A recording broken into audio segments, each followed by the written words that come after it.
ओम के नियम क्या कहता है पहले ये समझ लीजिए, है ना। ये पहले जो है बताया जाएगा आपको अचर ताप पर। क्या बताया जाएगा?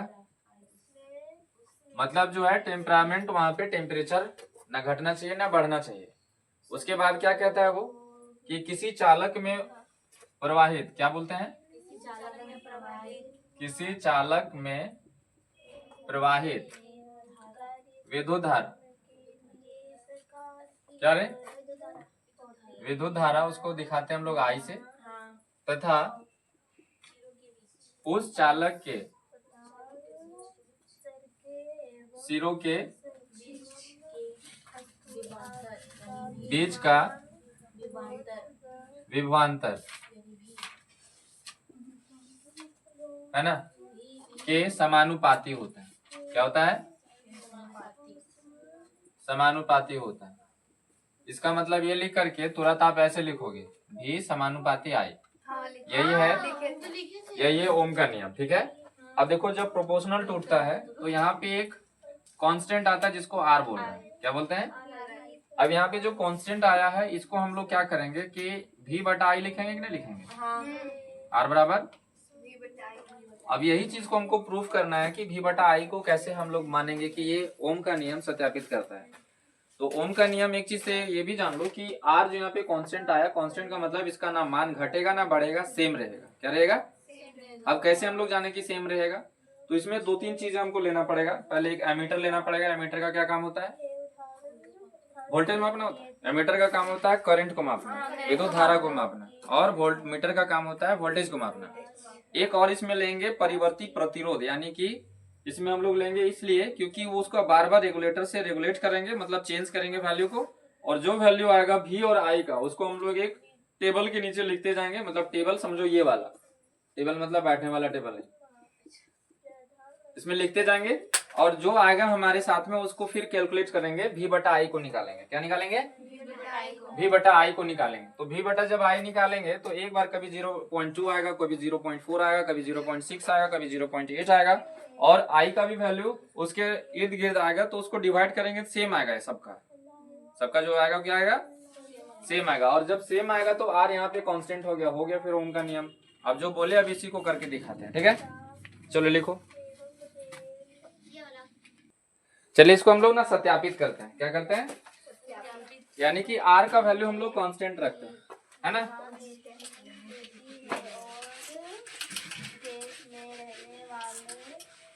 यहाँ पे क्या करते हैं कि जो जो सामान हम लोग लेते हैं, पहले एक स्ट्रक्चर बना जो हम बना रहे हैं। सबसे पहला एक हम लोग लेते हैं यहाँ पे एक एमीटर। क्या लेते हैं? एमीटर को किस क्रम में जोड़ा जाता है? श्रेणी क्रम में। श्रेणी क्रम में। श्रेणी क्रम है कि पांच क्रम है? बोलो रे मुस्कान, सरकार के बोलो। उसके बाद वोल्ट मीटर को हम लोग यहाँ पे ये क्या ले लेंगे, उसको हम लोग जो बोलते हैं वो क्या रहता है, जो पाठ्यांक मापता है, जो प्रतिरोध को मापता है, उसको क्या बोलते हैं हम लोग? रेसिस्टर को मापने वाला क्या होता है, या कौन सा यंत्र होता है? जल्दी बोलो, पूछो पता नहीं है। इसको कहते हैं हम लोग, हिंदी में बोलिए, इंग्लिश में बोलो, परिवर्ती प्रतिरोध। क्या बोलते हैं इसको? वेरिएबल इसको बोलेंगे। और यहाँ पे जो हम लोग लगाएंगे वो क्या रहेगा? Volt meter. क्या रहेगा ये? Volt meter. उसके बाद यहाँ भी जो लगाएंगे वो क्या रहेगा? सब तो हो ही गया, प्लग लगा देते हैं, इसको कहते हैं हम लोग कुंजी। क्या कहते हैं? कुंजी। कुंजी मतलब क्या बोलते हैं उसको हम लोग? स्विच। अब इसका जो है ना करंट का जो दिशा रहेगा वो ऐसे हो जाएगा, समझ में आ गया। और यहाँ पे जो परिवर्ती प्रतिरोध लगाया गया, ये कौन सा प्रतिरोध है? परिवर्ती प्रतिरोध। इसका बार बार मान बदलते रहेगा। क्या रहेगा? मान इसका बदलते रहेगा बार बार। और इसमें यही हम लोग करेंगे क्या, तो यहाँ लिखेंगे हम लोग जो जो लिखा है सो हम लोग बोलेंगे कि एक यहाँ परिवर्ती प्रतिरोध लिए हैं। क्या लिए हैं? परिवर्ती प्रतिरोध लिए हैं। और यहाँ पे क्या किए हैं कि एमीटर को श्रेणी क्रम में जोड़े, एमीटर को और वोल्ट मीटर को पांच क्रम में जोड़े। हमेशा जो है वोल्ट मीटर पांच क्रम में पैरेलल में, और एमीटर को श्रेणी क्रम सीरीज में। ठीक है। और यहाँ एक बैटरी लिए हुए हैं, और इसमें परिवर्ती प्रतिरोध को लिया गया है। क्या लिया गया है? परिवर्ती प्रतिरोध को लिया गया है। और यहाँ पे अब ये काम करते हैं क्या कि V और I का मान निकालते हैं। क्या करते हैं, वोल्ट मीटर से V निकल जाएगा और एम्पियर से I निकल जाएगा, निकलेगा ना। अब यहाँ पे परिवर्ती प्रतिरोध में एक रेगुलेटर टाइप का लगा रहता है। क्या लगा रहता है यहाँ पे? अब ये रेगुलेटर क्या होता है, देखिए तुम लोग रेगुलेटर। चलो ये वीडियो अगर कोई देखेंगे तो रेगुलेटर हम दिखा देंगे, इधर या इधर कहीं रेगुलेटर देख लीजिएगा वहां पे होता कैसा। रेगुलेटर देखो यहाँ पे देख सकते हैं, पंखा वाला जो तो उसमें क्या करते हैं, घुमाते हैं उसको वैल्यू को, ठीक है। तो एक बार जो वैल्यू हम लोग फाइंड करते हैं तो हम लोग V और I का एक ग्राफ बनाते हैं। किसका किसका? V और I का ग्राफ बनाते हैं और इस ग्राफ में देखते हैं कि क्या निकल के आता है हमारे पास। I का जो ग्राफ रहेगा वो हॉरिजॉन्टली रहेगा, इसको कहते हैं हम लोग विद्युत धारा।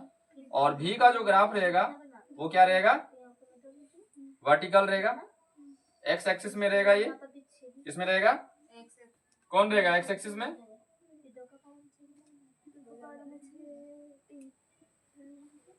वो एक्स एक्सिस में I रहेगा और वाई एक्सिस में क्या रहेगा, V रहेगा, ठीक है।